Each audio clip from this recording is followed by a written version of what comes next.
Let's imagine that we are perfectly flat. I mean absolutely flat. And that we live, appropriately enough, in a flatland.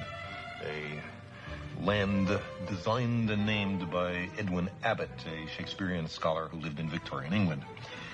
Everybody in flatland is, of course, exceptionally flat.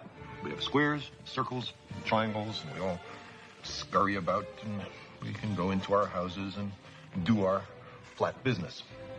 Now, we have width and length, but no height at all.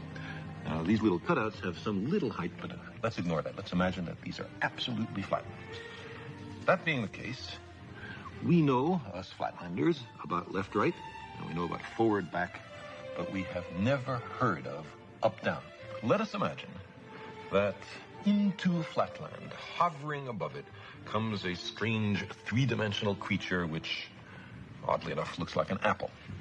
And the three-dimensional creature sees an attractive, congenial-looking square, watches it enter its house, and decides in a gesture of interdimensional amity to say hello. Hello, says the three-dimensional creature. How are you? I am a visitor from the third dimension. Well, the poor square looks around his closed house, sees no one there, and what's more, has witnessed a greeting coming from his insides, a voice from within. He surely is getting a little worried about his sanity.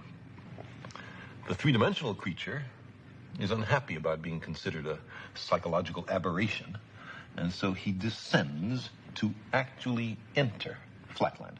Now, a three-dimensional creature exists in flatland only partially. Only a plane, a cross-section through him can be seen. So when the three-dimensional creature first reaches flatland, it's only the points of contact which can be seen. And we'll represent that by stamping the apple in this ink pad and placing that image in flatland. And as the apple were to descend through, slither by flatland, we would progressively see higher and higher slices, which we can represent by cutting the apple. So the square, as time goes on, sees a set of objects mysteriously appear from nowhere and inside a closed room and change their shape dramatically. His only conclusion could be that he's gone bonkers. Well, the apple might be a little annoyed at this conclusion, and so, not such a friendly gesture from dimension to dimension, makes a contact with the square from below and sends our flat creature fluttering and spinning above flatland. At first, the square has no idea of what's happening. He's terribly confused. This is utterly outside his experience. But after a while, he comes to realize that he is seeing inside closed rooms in flatland.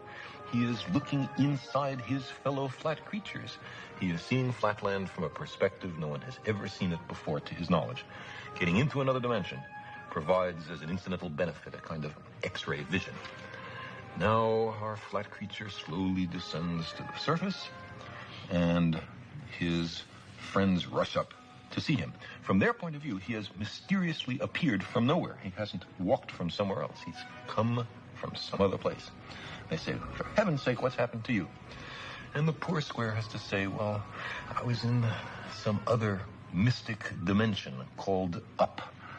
And they will pat him on his side and comfort him, or else they'll ask, well, show us, where is that third dimension? Point to it. And the poor square will be unable to comply.